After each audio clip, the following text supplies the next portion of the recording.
Hello दोस्तों, कैसे आप सब? केम छो? आप सभी का स्वागत करती हूँ मैं Sanam Patel. Praise the Lord. चलिए शुरू करते हैं हमारी आत्मिक जर्नी सकारात्मक बातों के साथ। आज हम बात करेंगे महिमा के लिए। महिमा क्या है महिमा? महिमा एक सीक्रेट है, एक रहस्य है। वचन भी हमें यही समझाता, यही बताता है। वचन हमें कहता है, एक कुलुस्य का अध्याय 1 का वचन 27, जिन पर परमेश्वर पर प्रकट करना चाहा कि उन्हें ज्ञात हो कि अन्य जातियों में उस भेद की महिमा का मूल्य क्या है, और वो ये है कि मसीह महिमा की जो आशा तुम में है, रहता है, तुम में रहता है, मतलब तुम में, मुझ में, सब में रहता है। अन्य जाति मतलब सभी आ जाते हैं। जो बहुत लोग गलत फहमी पाल के बैठे हैं कि यीशु मसीह तो भाई खुदा बाहर का, हमारा नहीं है। भाई वो हम सबका खुदा है, जिंदा खुदा है, जिंदा खुदा है। वो हमारे बीच में हमने रहस्य को प्रकट करना चाहता है। मसीह तुम में है। जो मसीह की आशा है ना, इसका अर्थ है कि अविश्वासियों के भीतर निवास करता है, विश्वासियों के भीतर भी निवास करता है। और बड़ी महिमा का स्तोत्र है जिसका सब इंतजार कर रहे हैं। ये पद हमें बताता है, ये हमें कलम बताती है कि मसीह का हमारे भीतर में रहना एक रहस्य है, एक सीक्रेट है, जो अब अन्य जातियों के लिए भी प्रकट हो गया है। सबके लिए इक्वली है। इक्वल मतलब इक्वल, मसीह तुम में है।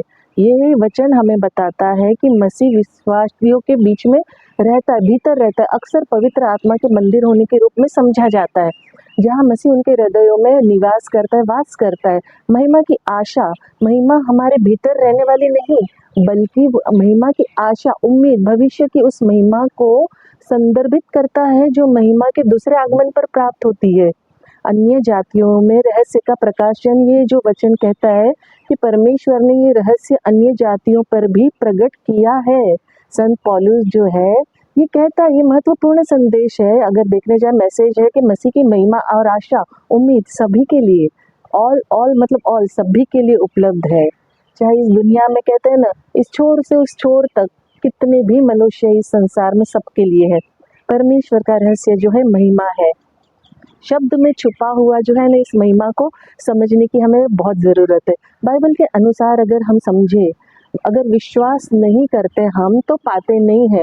विश्वास करना बहुत ज़्यादा ज़रूरी है। अगर हम कुदरत को देखते हैं तो उसकी महिमा को बताती हर एक चीज़, आप सृष्टि की रचना देख लो, हर एक चीज़ देख लो, सब महिमा को प्रकट करता है। जिसने परमेश्वर को रचा, उसकी रचना को वो रक्षा भी करता है। हर एक चीज़ की आप देख लो, परमेश्वर हर एक चीज़ की रक्षा करता है। जिसको उसने रचा है, जिस चीज़ को उसने बनाया है, वो हर एक चीज़ की, कहते हैं ना, प्रभु रक्षा करता है, सुरक्षा करता है। परमेश्वर कभी भी अपने लोगों को, अपने चाहने वालों को, अपने प्यार करने वालों को अकेला नहीं छोड़ता है, बिल्कुल अकेला नहीं छोड़ता है।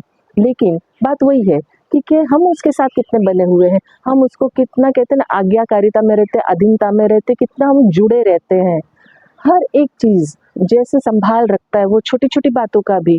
अगर हम देखें ना, बहुत सारी चीज़ों, उसके दूत थे जो लूसीफर, जिब्राइल, मिकाएल, ये 3 सबसे बड़े आराधक थे। बहुत बहुत बहुत बहुत आराधना करते थे, परमेश्वर की महिमा करते थे, स्तुति आराधना, परमेश्वर को कहते हैं ना, हर वक्त पवित्र पवित्र पवित्र पवित्र पवित्र कहते रहते थे। लेकिन जहाँ लूसीफर की बात करते हैं, उसने अपने आप को परमेश्वर समझ लिया, मतलब परमेश्वर समझने लगा, और अपने आप को उसने परमेश्वर के स्थान पर रख दिया।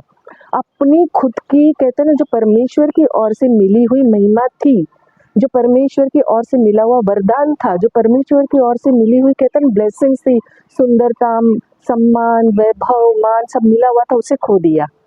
और इस संसार का हर एक मनुष्य जो लालच से घिरा हुआ है, जो अभिलाषाओं से घिरा हुआ है, जो संसार की, कहते हैं ना, सरदार जो लूसीफर की जो पट्टी आंखों में बंधी हुई है ना, सब यही करते हैं, अपने आप को महिमा देते हैं और परमेश्वर की महिमा को खो देते हैं।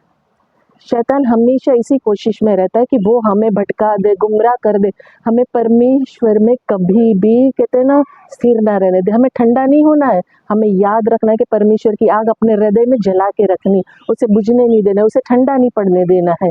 यशाया अध्याय 60 का वचन 1 कहता है, उठ, प्रकाशमान हो, क्योंकि तेरा प्रकाश आ गया है और यहोवा का तेज तेरे ऊपर उदय हुआ है। परमेश्वर जो कहता है ना, वचन के द्वारा हमसे बात करता है। यशाया यहाँ अपने लोगों से कह रहा है कि उठो और चमको, तेजोमय हो। जो हमारी जो भी परिस्थिति हो, जो भी, हमें उसमें उठना है। तभी तो हम प्रकाशवान होंगे ना। बड़ी से बड़ी समस्या, छोटी से छोटी समस्या हो, हमें कहते हैं ना बड़ी महिमा, बड़ा दुख उठाने के लिए तैयार रहना है, क्योंकि वो महिमा बड़ी होगी। आपके और हमारे अंदर 2400 घंटे 24 आवर्स परमेश्वर रहता है। अगर हम उसको अलाउड करते हैं और हम उसके साथ जुड़े रहते हैं, हमें शक नहीं करना है, हमें डाउट नहीं रखना कि भाई पता नहीं प्रभु मेरा सुन रहा है कि नहीं, प्रभु मुझे देख रहा है कि नहीं, मेरी प्रार्थनाओं का उत्तर नहीं दे रहा है, मुझे समझता नहीं है। प्रभु हर वक्त हर घड़ी हमें देखता है, हमें शक नहीं करना है, डाउट नहीं करना है। वो तो शैतान भरमाता है, डराता है, फुसफुसाता है, खास करके हमारे पास्ट को लेके, हमारी हार को लेके वो खिलवाड़ करता है हमारे जीवन से, हमारे इमोशन से खेलता है, हमारी स्थिति जो बुरी स्थिति है ना, जो बुरी बातें हैं, उसे याद दिला दिला के हमें नीचे दिखाता है, हमें बताता है कि तेरा तो कुछ भी नहीं हो सकता है, सब खत्म हो गया, तेरा तो प्रभु सुनता ही नहीं है, अब तक तेरा जीवन क्या काम का है। उसके भरमाने में नहीं आना है। परमेश्वर नाश कर देगा तेरा, ये बात कहता है वो, लेकिन परमेश्वर बुराई को नाश करता है और बुराई से हमें बचाता है, ये याद रखना है। परमेश्वर ने हमें रचा है, हम उसकी कहते हैं ना प्रीशियस गिफ्ट है, कीमती एकदम खास गिफ्ट है, हम उसने दिया हुआ है, वो हमारे साथ है यार। यशायाह अध्याय 6 का वचन 2 कहता है, उससे ऊंचे पर सराप दिखाई दिए, उनके 6 पंख थे, 2 पंखों से वह अपने मुंह को ढांपे थे और 2 से अपने पाँव को ढांपे थे और 2 से उड़ रहे थे। परमेश्वर से है ना सबसे उत्तम बातों की अपेक्षा रखो, सबसे उत्तम बातों की अपेक्षा रखो। ये वचन देखो कैसे दिखाई देता है कि मतलब ढांपना, पैर को ढांपना, मुंह को ढांकना और उड़ना, मतलब ये यशाया हमें हर एक वचन, आप यशाया पढ़ना मेरा फेवरेट चैप्टर है, मतलब मुझे बहुत पसंद है। डिटेल में पढ़ेंगे ना, इतनी सारी चीजें रिवील होगी, प्रकट होगी आपको, आप समझ नहीं पाओगे यार ऐसा परमेश्वर क्या कर रहा है, परमेश्वर कितना कमाल का है। सबसे उत्तम बातों की उम्मीद रखो, अपेक्षा रखो, साथ साथ में बुरे समय के लिए भी तैयार रहो। हमें डरना नहीं है, हमें विचलित नहीं होना है, हमें उठना है, हमें चलना है, हमें दौड़ना है, परमेश्वर के साथ हमें भागना है। हमें उल्टे मुखी खा के शैतान की बातों में आके अपने आप को दुख में जीवन में धकेल नहीं देना है, डिप्रेशन में नहीं जाना है। पिता परमेश्वर हमारे साथ हर वक्त, हर घड़ी, हर दम खड़ा है, मौजूद है। इस बात को हमें मनन करना है, याद रखना है, अपने आप को याद रखना है, अपने लोगों को भी याद दिलाना है जो भी आपके आसपास है। वचन हमें बताता है निर्गमन अध्याय 33 का 18 और 19, उसने कहा मुझे अपना तेज दिखा दे, उसने कहा मैं तेरे सम्मुख होकर चलते हुए तुझे अपनी सारी भलाई दिखाऊंगा और तेरे सम्मुख यहोवा नाम का प्रचार करूंगा, और जिस पर मैं अनुग्रह करना चाहूँ उस पर अनुग्रह करूंगा, और जिस पर दया करना चाहूँ उसी पर दया करूंगा।